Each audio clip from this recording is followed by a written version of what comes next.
تو 10 لاکھ کی قیمت جس کے پاس موجود ہے اس پر حج فرض ہو چکا. تو بہت سارے لوگوں نے حج کو یہ سمجھ رکھا ہے کہ یہ بہت بڑے بڑے کروڑ پتیوں کا ہے، مال ہے ان کے پاس، طاقت ہے ان کے پاس، استطاعت ہے ان کے پاس، نہیں کرتے. جبکہ قرآن کا حکم ہے یہ، اور اسلام کے جو 5 رکن ہیں، 5 پلر ہیں، ان میں سے ایک پلر ہے حج کرنا.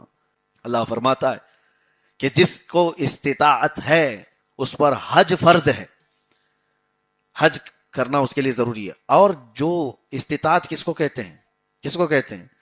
استطاعت کا مطلب اکثر لوگ یہ سمجھ بیٹھے ہیں کہ کروڑ پتی ہوگا تو ہی حج پہ جائے گا. حج پر جا کر آنے تک کے پیسے ہیں تمہارے پاس، اور گھر بھی چل سکتا ہے، راشن پانی سب ہے، اتنی اماؤنٹ جس کے پاس ہے اس پر حج فرض ہو گیا. چلیں حج کے زمانے میں حساب بھی کر لیتے ہیں، کیونکہ ہماری بھی وہی لائن ہے.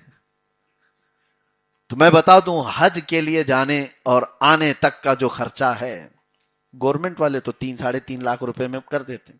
اگر مجبوری ہے کہ گورنمنٹ سے نہیں مل پاتا یا اچھی سہولت کے ساتھ جانا چاہتا ہے تو زیادہ سے زیادہ 7 سے 8 لاکھ روپے ابھی فی الحال جو چل رہے ہیں.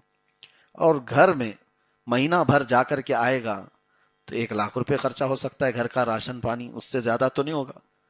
گھر کا راشن مہینے کا 1 لاکھ روپے بہت کم لوگوں کا ہوگا، پھر بھی ہم پکڑتے ہیں. سب سے زیادہ ملا کر کے بھی اگر دیکھیں تو 10 لاکھ کی قیمت جس کے پاس موجود ہے اس پر حج فرض ہو چکا. زکوٰۃ کی طرح مسئلہ نہیں ہے اس میں کہ سال گزرنا ہے. جو 10 لاکھ کا مالک ہے ابھی اس پر حج فرض ہے.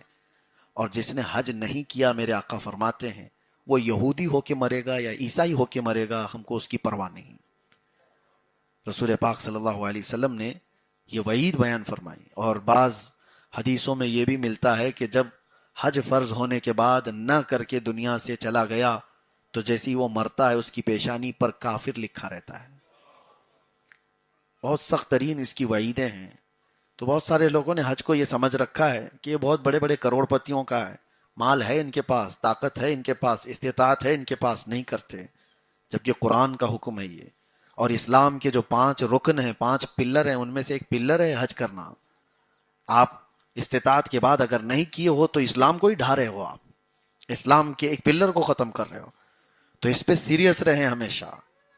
اکثر میں اس بات کو کہا کرتا ہوں، جو ہمارے یہاں ایک کانسیپٹ بنا ہوا ہے سب چیزوں سے فارغ ہونا چاہیے تبھی حج فرض ہے. تم کبھی فارغ ہو ہی نہیں سکتے. دنیا کبھی فارغ کرتی ہے؟ موت تک کوئی بندہ فارغ نہیں ہوتا. یہاں پر جو لوگ یہ سوچتے ہیں ساری ذمہ داریاں ختم ہو جائیں پھر کریں گے، ذمہ داریاں موت تک نہیں ختم ہوتی کسی کی. جو اللہ کا فریضہ ہے اس کو آپ ساری دنیا کو ایک طرف کرو، رب